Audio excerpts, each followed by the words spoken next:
When someone is trying to buy your company, they're looking at whether or not they can replace you, the owner. They don't want you there. If it requires you, it defeats the purpose of them buying it. If something happens to you, they're fucked. That's number one. Number two, are there systems in place that make it easy for them to scale? Or have you done something unique with a product that they can bring in systems and then easily scale? This is why I tell people doing anything to build a side channel for revenue. Like I say, you're an electrician, let's build an electric vehicle charger side revenue channel. It's like a secondary brand. You have your brand in your electrical business. You're now starting your EV charger channel. What that does is it gives you one product, a price that you know right away. Basically say, okay, how many units do you want installed? You know the amount of time it takes to install every single unit. You know how many trucks you have to roll to every job. So it gives you a framework where you can close these jobs over the phone. In theory, you could literally have somebody click and say, I need 10 units. If somebody comes from private equity and they go to buy your business, that's what they're gonna do. They're gonna wanna make it click, click, click. The closer you can get to click, click, click, the more likely you are to be able to sell your company. Okay, I'll give you another example. If you're doing drywall, study companies like ServPro. ServPro is a mold and restoration company. They charge a ton of money because it's an emergency service. Now, obviously, this is something you can do. It's well within your skill set. It's not very complicated work.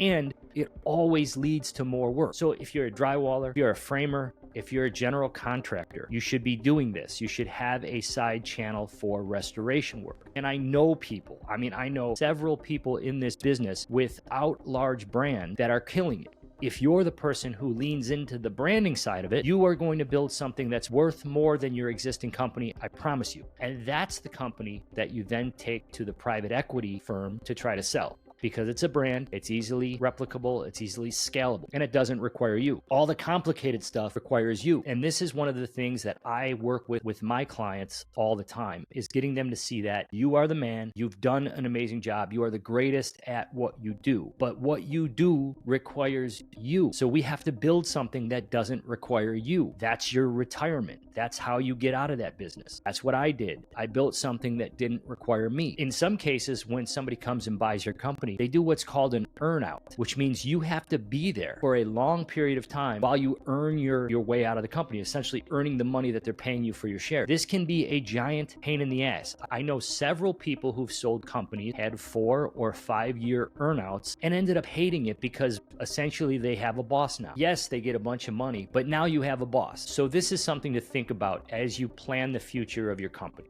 Do you want to stay in it forever? Is it something you're just going to run for cash, or do you eventually want to find your way out of it? I can't tell you how many old-time contractors can't figure out what to do with their business. Here they are, they've built a business for years and years and years. They don't have a kid who wants it. Essentially, they have to just wind it down. They have to just shut down the company. Meanwhile, they have 40 years of goodwill. And the reason they have to shut down the company is they never built anything that they could easily replicate or easily scale. They never built an identifiable click-click product. They just did a really great job at what they do. This is something to consider as you're building your company. And the sooner you start thinking of this stuff, the better, because it gives you a direction to head in. It also gives you a side channel for revenue that will come in handy, I promise you someday. Anyway, I hope this helps you guys.